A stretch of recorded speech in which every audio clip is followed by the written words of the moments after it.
When Clara pulled over on that rain-soaked road, her heart shattered at the sight before her.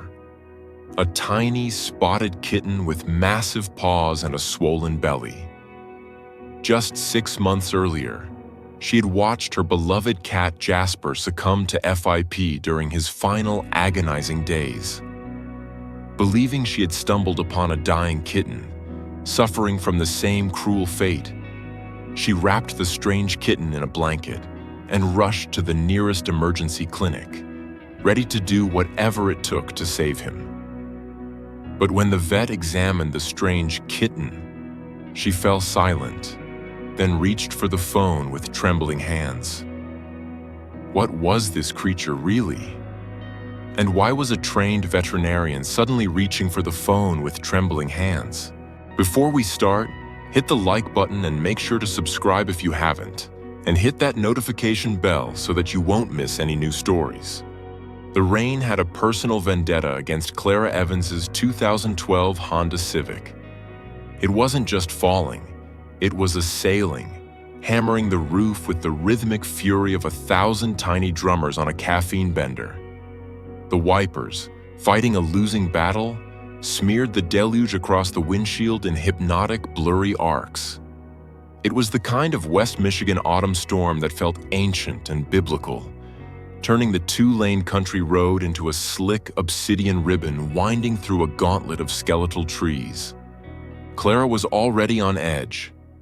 The freelance graphic design project she just pitched in Grand Rapids had gone, well, sideways was a gentle term.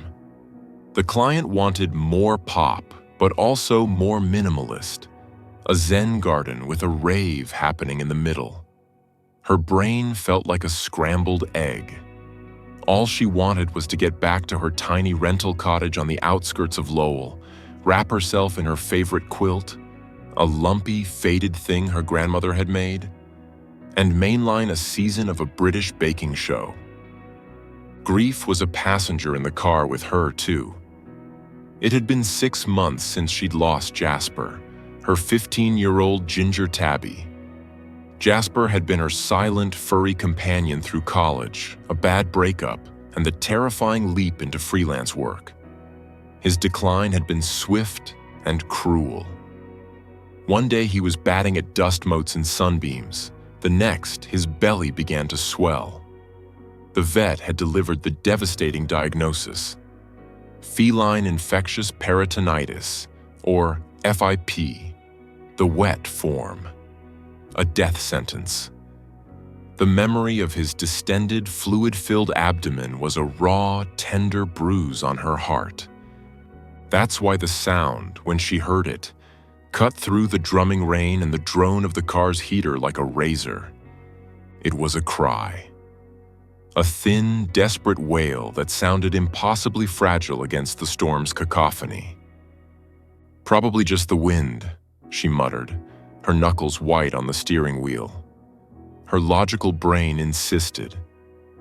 Wind could do strange things, whistling through fences, moaning in the eaves of old barns.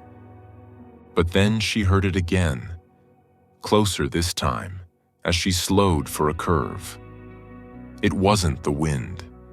It was the sound of pure, unadulterated misery. It was the sound of a kitten. Clara's heart did a painful lurch.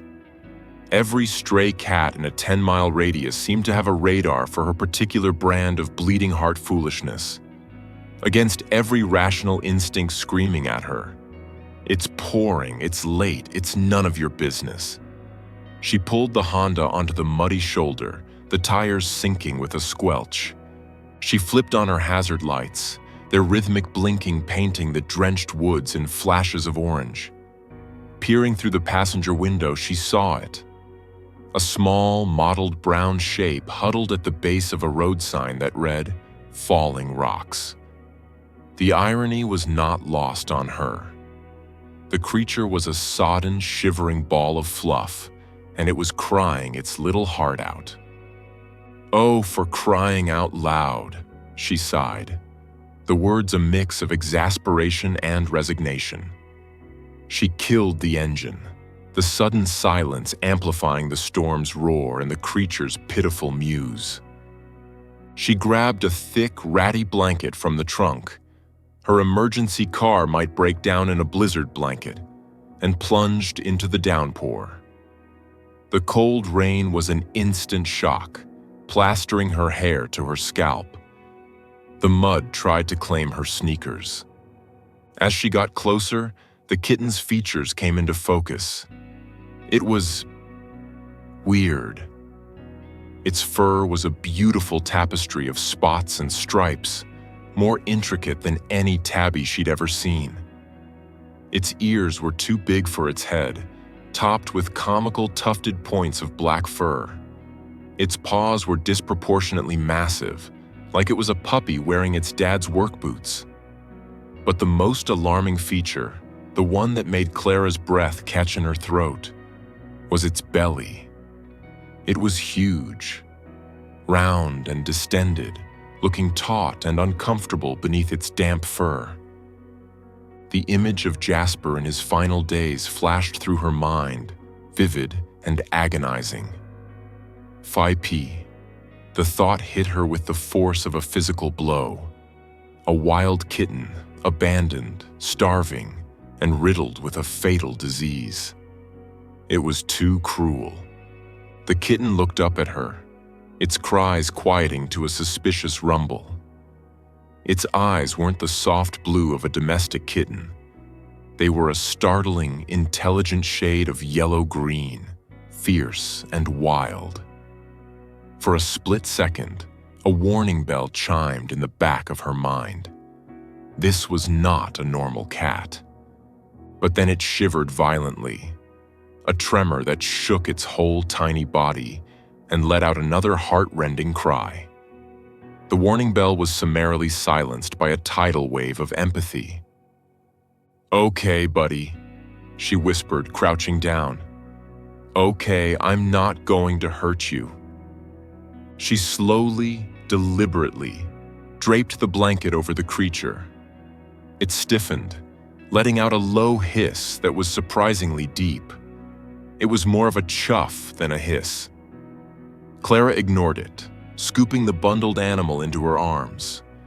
It was heavier than it looked, solid and dense. Through the blanket, she could feel the alarming roundness of its abdomen. Her heart hammered against her ribs as she half ran, half slid back to the car. She placed the bundle on the passenger seat, where it remained unnervingly still. She fumbled with her keys, her hands shaking, and cranked the engine. The heater blasted on, and she aimed the vents directly at the lump on the seat. "Okay," she said, more to herself than to the cat. "Okay, we're going to the vet."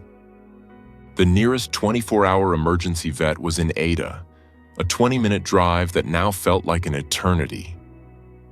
The kitten, whom she had mentally christened Rocky after the road sign, began to stir. A small, tufted head poked out of the blanket. It stared at her, not with fear, but with a look of profound, almost regal indignation. It seemed less like a rescued stray and more like a tiny, furry monarch who had been grievously inconvenienced. Rocky then proceeded to explore the passenger seat with the confidence of a seasoned explorer. It sniffed the gear shift, batted at the dangling air freshener, a pine tree that had lost its scent a year ago, and attempted to climb the dashboard. Clara found herself in the surreal position of driving through a monsoon while intermittently batting a wild-looking cat off her instrument panel. "No, Rocky, no, down! That's the... Oh, you turned on the rear defroster? Well, thank you, I guess." The drive was a chaotic ballet of swerving, pleading, and fending off surprisingly strong paws.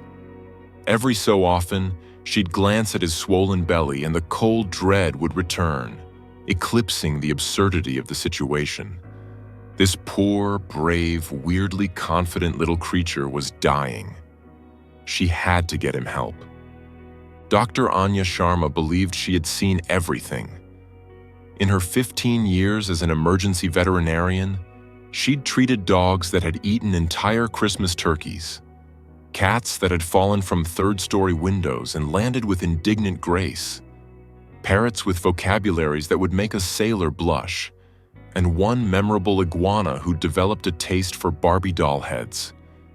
She was unflappable, a beacon of calm in a world of animal-induced chaos. So when a soaked, frantic young woman burst through the clinic doors at 8 p.m., cradling a lumpy blanket and babbling about a kitten with FIP she'd found on the side of the road, Anya simply nodded to the receptionist and prepared for another routine Tuesday night. "Exam room 2, she said, her voice calm and even. A few minutes later, she pushed open the door. The young woman, Clara, was pacing the small room, her sneakers leaving muddy footprints on the linoleum. The blanket bundle was on the stainless steel examination table, and it was vibrating. A low, continuous rumbling sound emanated from it.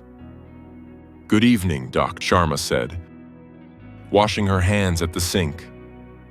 "I'm Dr. Sharma. You have a kitten for me?" "Yes," Clara said, her words tumbling out in a rush. "I found him on the side of the road, in the rain. He's so cold, and he has these weird ears and giant feet, but the main thing is his belly. It's huge. My last cat, Jasper, he had FIP, the wet form, and his belly looked just like this right before the end. I think this little guy has it, and I know the prognosis is bad, but there are new treatments, experimental ones, and I have some savings. I can pay for it, whatever it takes. We just have to help him." Dr. Sharma nodded sympathetically, her eyes kind. She'd heard variations of this speech 1,000 times. The desperate hope, the projection of past traumas onto a new animal. "Okay, let's take a look at him." Deep breaths. "You did a very good thing bringing him in." Clara looked momentarily relieved. Dr. Sharma approached the table and gently peeled back the blanket. And then she paused. For the first time in perhaps a decade, Dr. Anya Sharma was flapped. Staring up at her with unblinking primordial yellow eyes was not, by any reasonable definition, a domestic kitten. The tufted ears, the ruff of fur around its face that hinted at future mutton chops, the distinct rosette spots, and the sheer, disproportionate size of its paws. It was all wrong.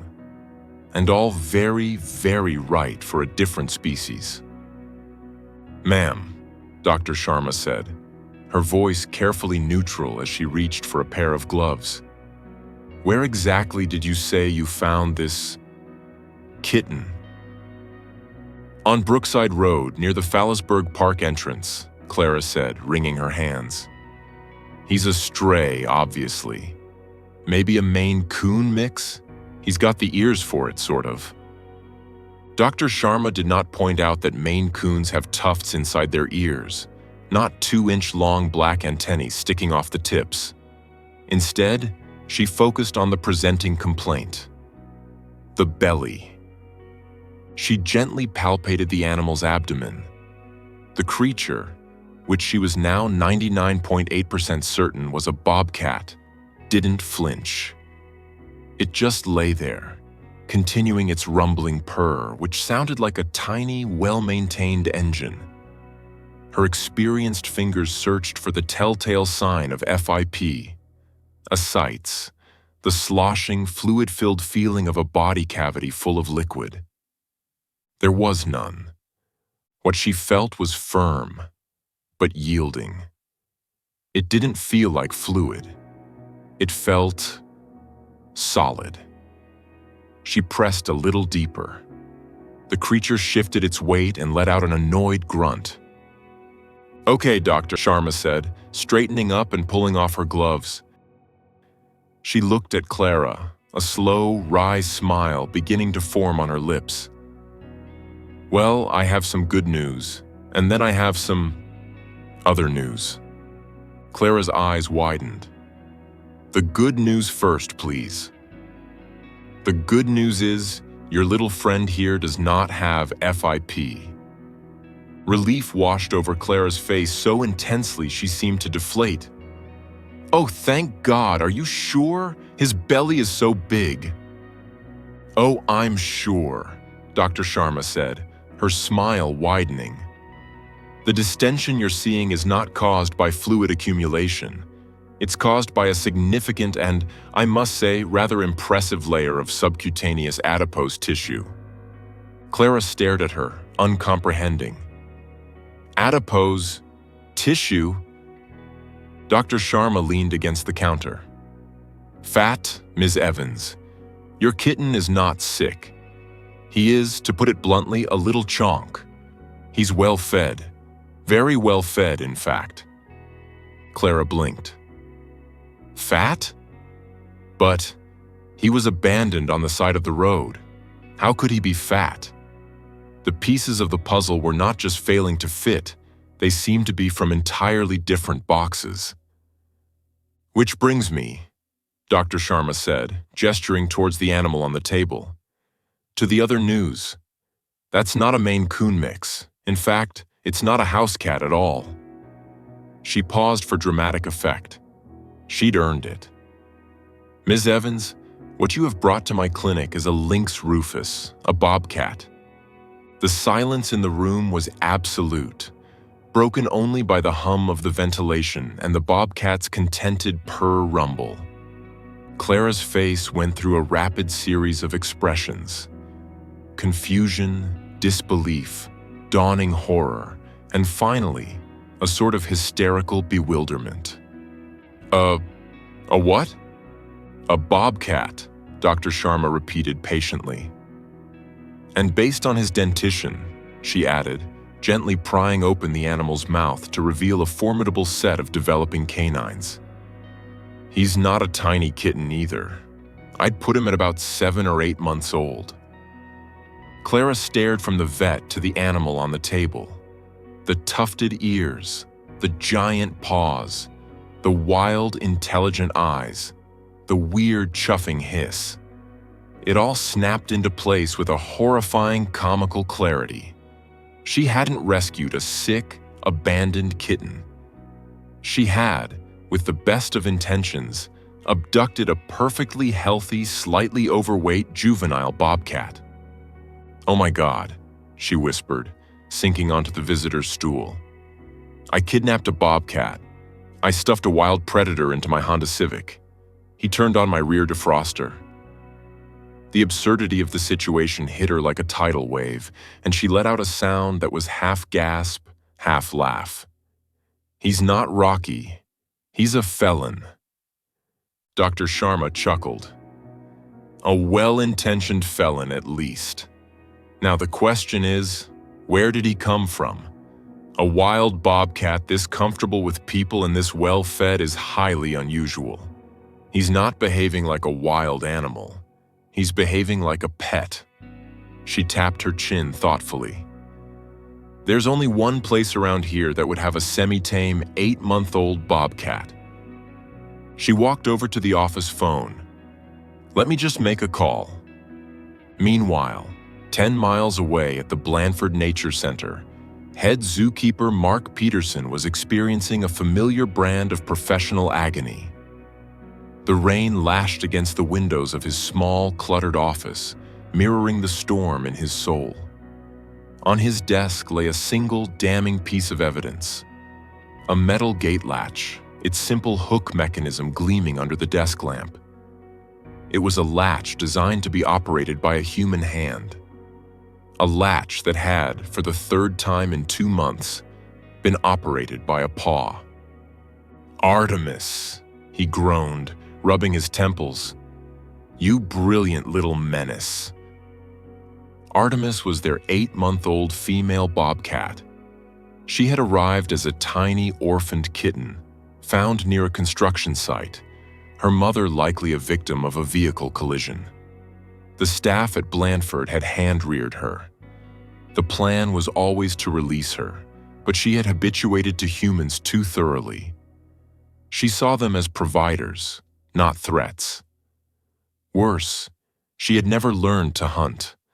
Releasing her would be a death sentence, a different kind than FIP, but a death sentence nonetheless. So she became a permanent resident, an ambassador animal for her species. The problem was, Artemis viewed enclosures not as a home, but as a series of delightful logic puzzles. Her first escape had been from her temporary kitten enclosure. She'd discovered that by repeatedly throwing her entire body weight against one particular corner, she could pop the wire mesh loose from its zip ties.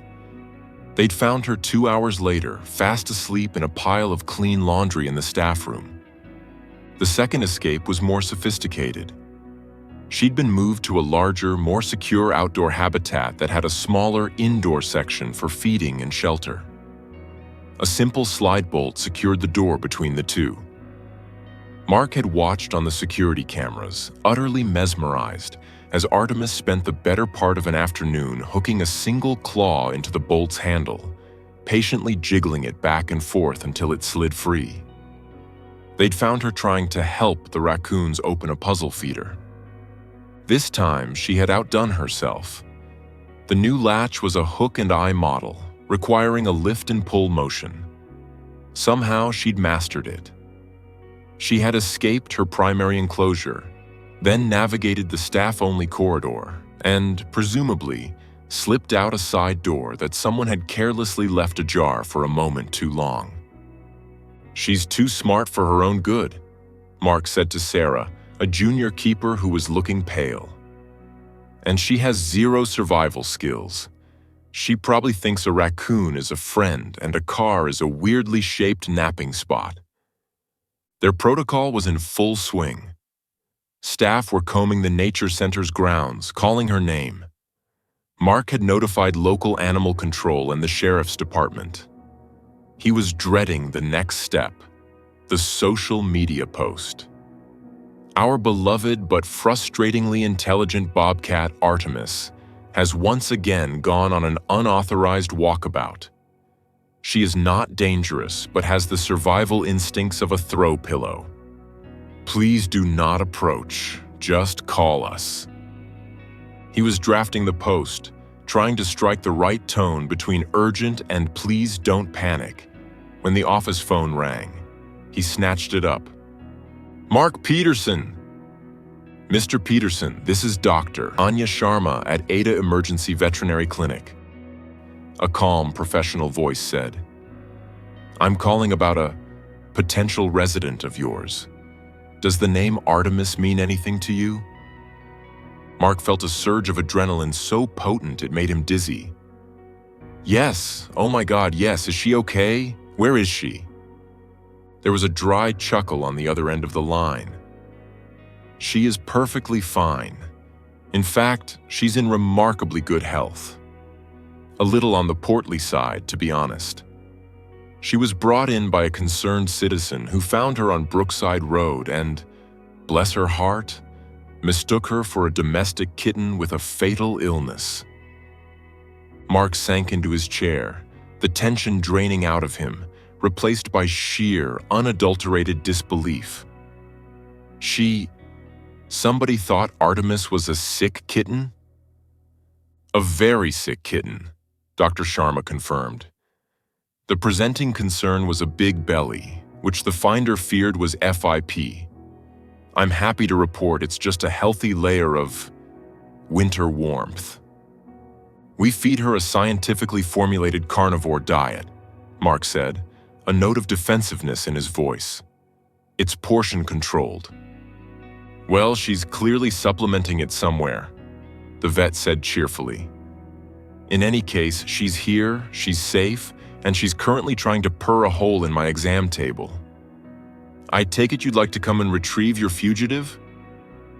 "I'm on my way," Mark said, already grabbing his coat and the large, reinforced animal carrier.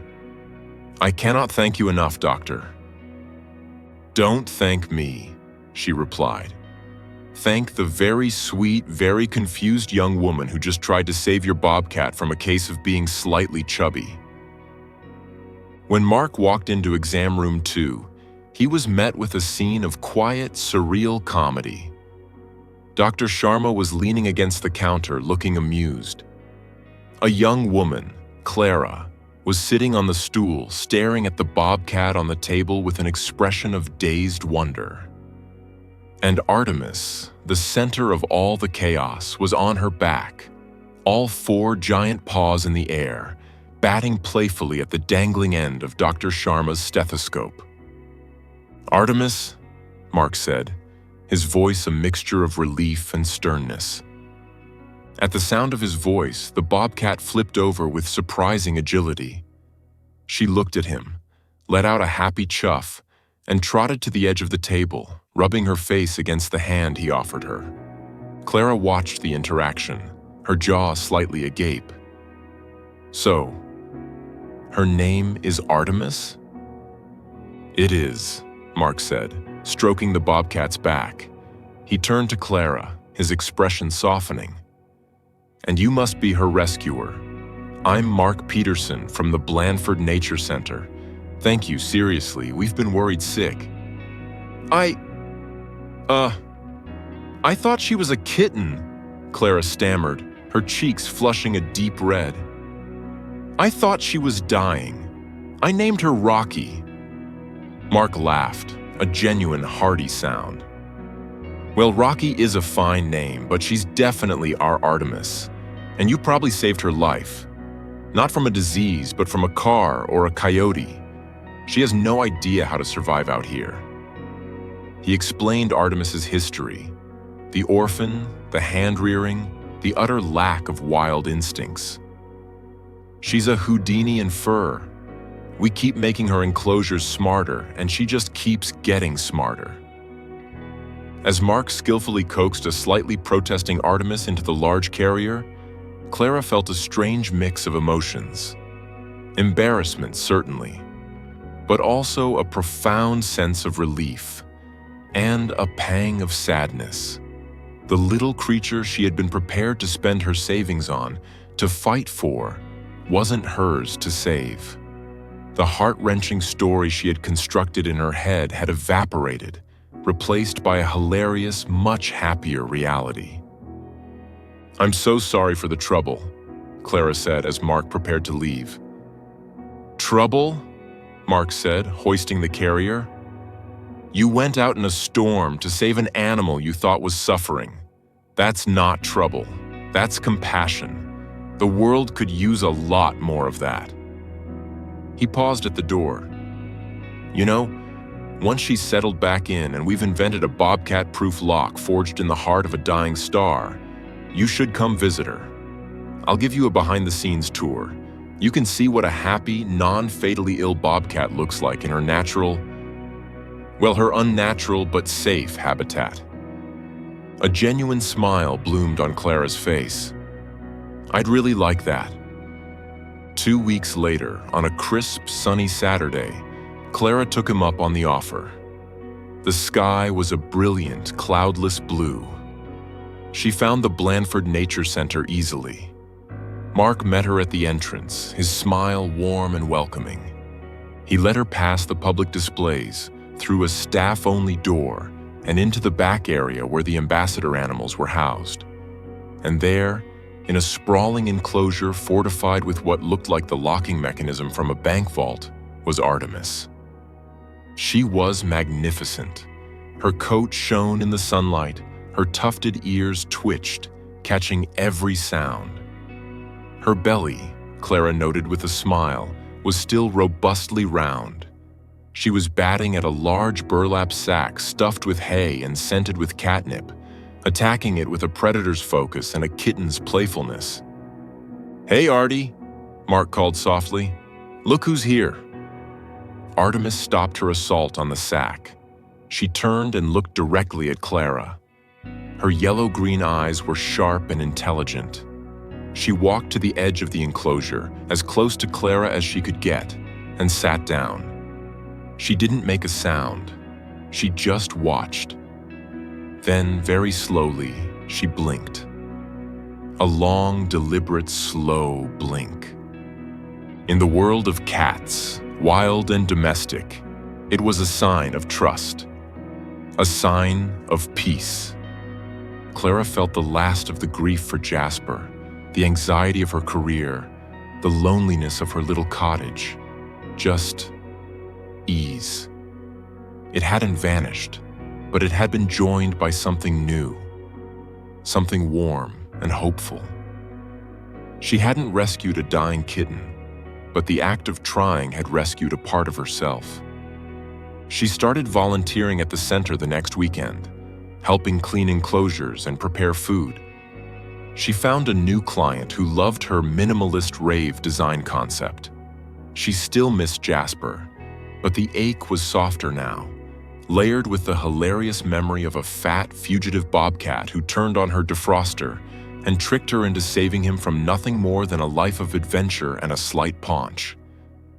She had gone looking for a tragedy and found a comedy, and in the end, it was the most heartwarming story she could have ever imagined.